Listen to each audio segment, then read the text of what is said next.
नमस्कार मंडळी, मराठी वर्गमध्ये तुमचं खूप खूप स्वागत आहे. आज आपण मराठी व्याकरणातला एक असा टॉपिक शिकणार आहोत जो दिसायला खूप सोपा वाटतो पण तितकाच महत्त्वाचा आहे, आणि तो म्हणजे विरामचिन्हे. अगदी बरोबर. आणि हो, विशेषतः महाटेट सारख्या स्पर्धा परीक्षांची तयारी करणाऱ्यांसाठी तर हा विषय हमखास गुण मिळवून देणारा आहे. आता स्क्रीनवर एक वाक्य दिसतंय, चला फिरायला जाऊ नका, बसून राहा. मी हे वाक्य कुठेही न थांबता वाचलं. काय वाटतंय, काहीतरी गडबड आहे नाही का? म्हणजे नेमकं काय करायचंय हेच कळत नाहीये. अगदी, हाच तो गोंधळ. फिरायला जायचंय की घरीच बसायचंय? आणि नेमका हाच गोंधळ दूर करण्याचं काम करतात आपली विरामचिन्हे. आणि इथे बघा, जादू. फक्त एका छोट्याशा स्वल्पविरामाचा फरक. पहिल्या वाक्यात काय होतंय, चला फिरायला जाऊ. इथे आपण थांबलो, म्हणजे फिरायला जायचं आहे, होकार आहे.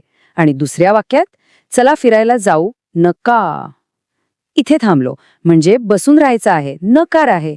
पाहिलं, एका चिन्हामुळे अर्थ कसा पूर्णपणे बदलला. तर मग ही विरामचिन्हे म्हणजे नेमकं काय?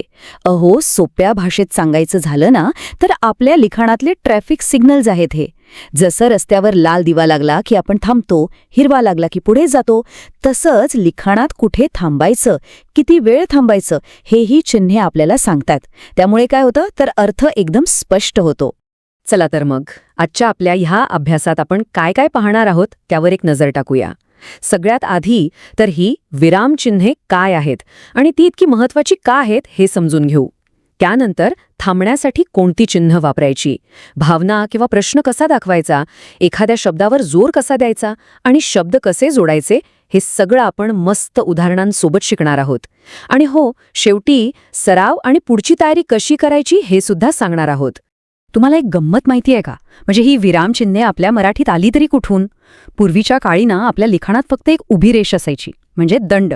पण आज आपण जी वेगवेगळी चिन्हे वापरतो ना, ती देवनागरी लिपीत आणण्याचं श्रेय जातं थॉमस कॅन्डी नावाचा एका इंग्रज माणसाला. इंटरेस्टिंग आहे ना? चला मग सुरुवात करूया आपल्या पहिल्या प्रकारापासून, म्हणजे थांबण्यासाठी वापरली जाणारी चिन्हे. ही चिन्हे म्हणजे आपल्या वाक्यातले स्पीड ब्रेकर्स. कुठे हळू व्हायचं, कुठे पूर्ण थांबायचं हे सांगतात. यात आपण पूर्णविराम, स्वल्पविराम, अर्धविराम आणि अपूर्णविराम हे 4 प्रकार बघणार आहोत. यातला सगळ्यात सोपा आणि आपला चांगला ओळखीचा म्हणजे पूर्णविराम. वाक्य संपलं की आपण एक टिंब देतो, झालं. जसं की मी जेवण करतो, वाक्य पूर्ण झालं. आणि हो, अजून एका ठिकाणी याचा उपयोग होतो, तो म्हणजे नावाचं संक्षिप्त रूप लिहिताना, जसं की पु ल देशपांडे. आता बघूया स्वल्पविराम. याचा उपयोग कधी होतो? जेव्हा आपण एकाच प्रकारच्या बऱ्याच गोष्टी सांगत असतो. समजा आपण म्हणालो, मी आज वरण भात, भाजी, पोळी जेवलो. बघा, प्रत्येक शब्दानंतर आपण थोडं थांबतो, तिथे येतो स्वल्पविराम. तसंच एखाद्याला आवाज देताना, म्हणजे संबोधन करताना, जसं की आनंद, जरा इकडे ये. बरं, आता अर्धविराम आणि अपूर्णविराम इथे ना अनेकांचा गोंधळ उडतो. पण एक सोपी युक्ती सांगतो. जेव्हा 2 छोटी पण एकमेकांशी संबंधित वाक्य जोडायची असतात ना, तेव्हा अर्धविराम, सेमिकोलन वापरायचा. उदाहरणात बघा, ढग खूप गरजत होते पण पाऊस पडला नाही. आणि जेव्हा वाक्याच्या शेवटी एखादी यादी किंवा त्याबद्दलची माहिती द्यायची असेल, तेव्हा येतो अपूर्णविराम, कोलन. जसं माणसाच्या मूलभूत गरजा आहेत, अन्न, वस्त्र, निवारा. फक्त थांबण्यासाठीच नाही, तर आपल्या मनातल्या भावना आणि प्रश्न लिखाणात आणण्यासाठी सुद्धा खास चिन्हे आहेत. चला ती पाहूया. हे तर अगदीच सोपं आहे. तुम्हाला काही विचारायचं असेल तर वाक्याच्या शेवटी काय लावणार? बरोबर, प्रश्नचिन्ह, क्वेश्चन मार्क. आणि जर तुम्हाला खूप आनंद झाला, आश्चर्य वाटलं किंवा भीती वाटली, तर त्या भावनेला जोर देण्यासाठी आपण वापरतो उद्गार चिन्ह, एक्सक्लेमेशन मार्क. उदाहरणं बघितली की लगेच लक्षात येईल. तुझे नाव काय आहे? हा झाला सरळ प्रश्न. पण बापरे, केवढा मोठा साप, इथे भीती व्यक्त झालीये. किंवा मग शाबास, असाच अभ्यास करत राहा. यात किती कौतुक आणि आनंद आहे बघा. चला आता तुमची पाळी. स्क्रीनवर एक वाक्य आहे, अरे रे, तो नापास झाला.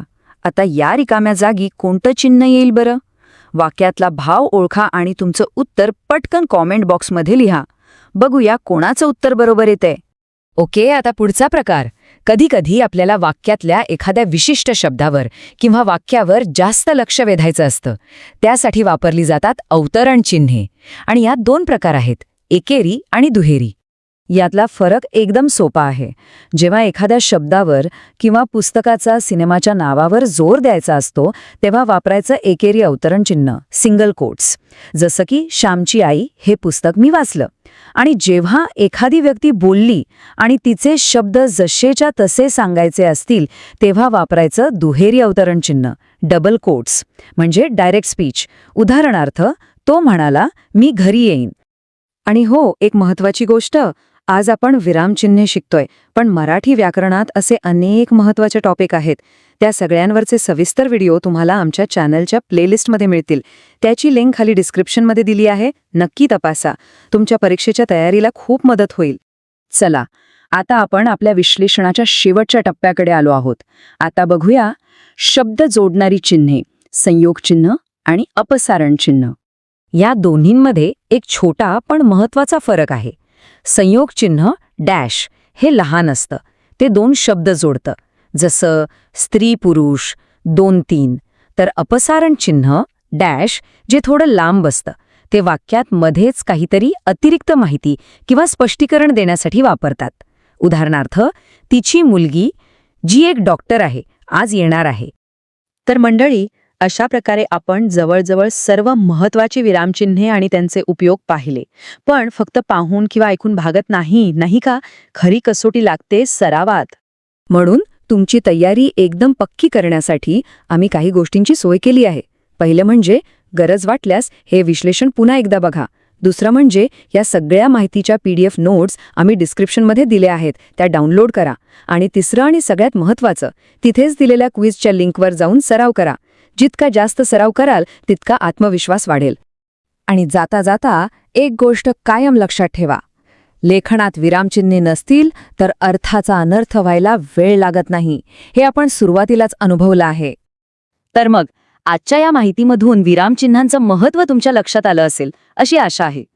विचार करा, तुमच्या पुढच्या लेखनात किंवा परीक्षेच्या अभ्यासात तुम्ही याचा कसा अधिक चांगला वापर करू शकाल.